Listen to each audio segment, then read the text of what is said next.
Assalamualaikum warahmatullahi wabarakatuh. Perkenalkan, nama saya Nurul Fatah Hafizatul Irbah dengan NIM 023, Program Studi Pengembangan Masyarakat Islam Fakultas Dakwah UIN Salatiga.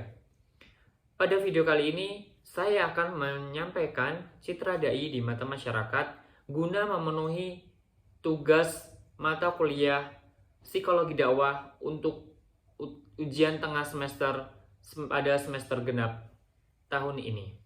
Pada video kali ini saya akan membahas citra dai di mata masyarakat. Nah, citra dai di mata masyarakat sendiri akan saya bahas menjadi 3 pembahasan. Yang pertama yaitu pengertian seorang dai. Yang kedua yaitu peran dai di dalam masyarakat. Yang ketiga, hikmah-hikmah yang dapat diambil dari seorang dai. Langsung saja kita ke pembahasan yang pertama, yaitu pengertian seorang dai. Pengertian dai. Dai berasal dari bahasa Arab yang berarti orang yang mengajak.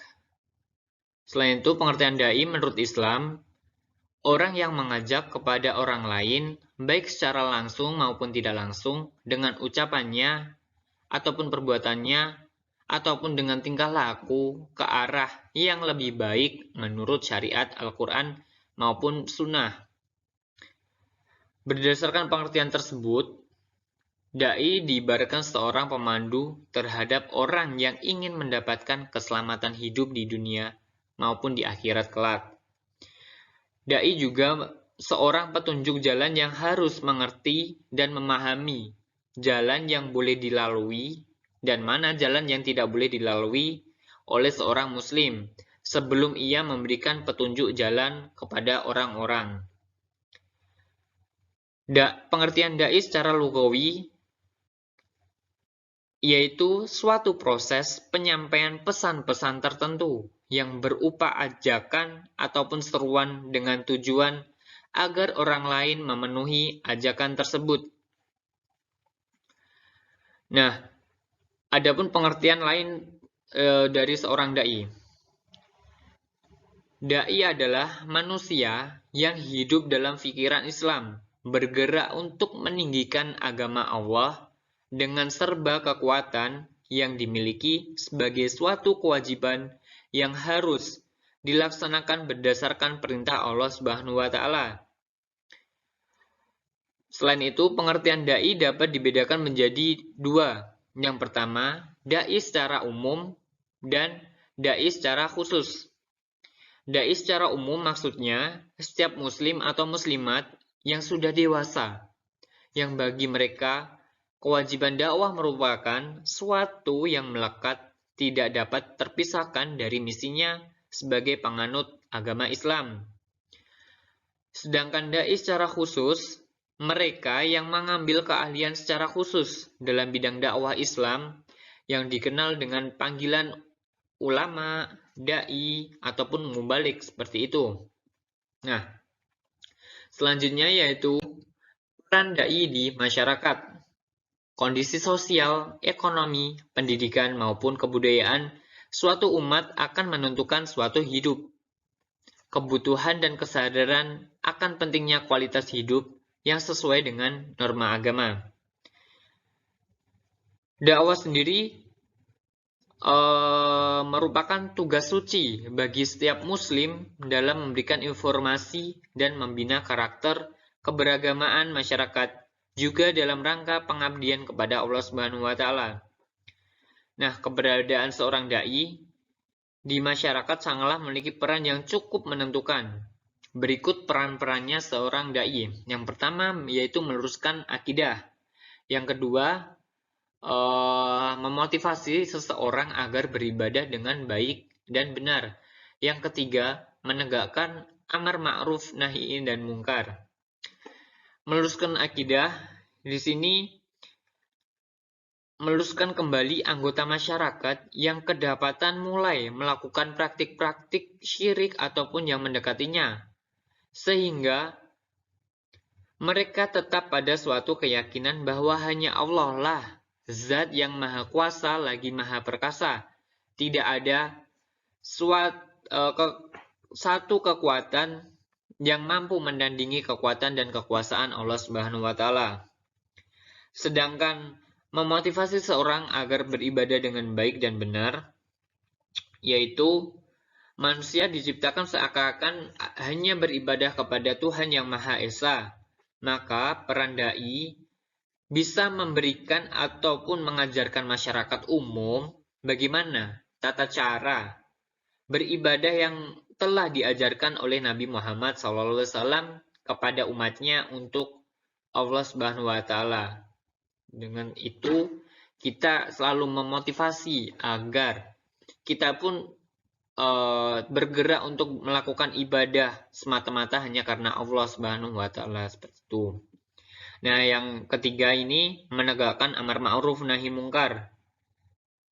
Dai di sini berperan harus dapat memerangi hal-hal mungkar di tengah masyarakat tanpa membuatnya keonaran ataupun kegaduhan ataupun perkelahian, dan selalu mengajak dan berlomba dalam kebaikan. Nah, seorang dai dalam menegakkan amar ma'ruf nahi mungkar ini beliau harus berperan di dalam masyarakatnya dan mencegah hal-hal yang mungkar yang telah terjadi di tengah-tengah masyarakat. Namun harus dengan keadaan yang halus, baik, dan lain sebagainya. Jadi tidak semata-mata mentang-mentang mencegah yang mungkar itu tidak ada adabnya, istilahnya seperti itu. Jadi bisa dilakukan dengan cara baik, halus, dan tidak menyinggung seseorang, seperti itu. Nah, pembahasan yang terakhir dari citra dai di mata masyarakat yaitu hikmah yang dapat diambil dari seorang dai.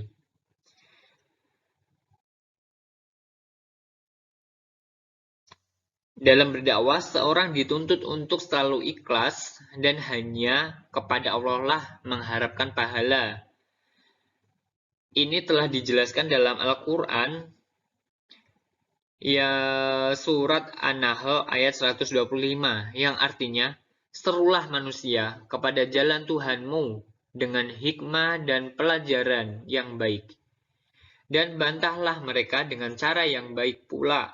Sesungguhnya Tuhanmu, dialah yang lebih mengetahui tentang siapa yang tersesat dari jalannya, dan dialah yang lebih mengetahui orang-orang yang mendapatkan petunjuk darinya.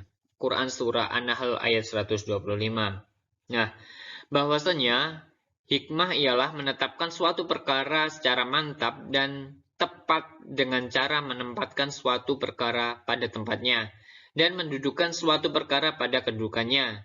Bukanlah termasuk hikmah apabila kalian semua tergesa-gesa dan menginginkan manusia akan berubah keadaannya dari keadaan mereka sebelumnya menjadi seperti keadaan para sahabat hanya dalam sehari semalam. Nah, hikmah sendiri yaitu kita tidak akan dapat mengubah manusia itu secara seperti memutarbalikkan telapak tangan gitu, nggak semudah itu. Nah, hikmah sendiri yaitu bisa dikatakan sebagai proses bagaimana kita bisa mendakwahkan ajaran-ajaran Islam kepada orang-orang lain sehingga ajaran tersebut dapat diamalkan oleh orang lain, seperti itu. Nah, adapun beberapa hikmah yang dapat kita ambil dari seorang dai. Yang pertama ada sifat ikhlas, yang kedua penuh gairah, yang ketiga sifat rendah hatinya, yang keempat sabar. Nah, demikian materi yang dapat saya sampaikan, semoga bermanfaat untuk kita semua, terutama saya pribadi.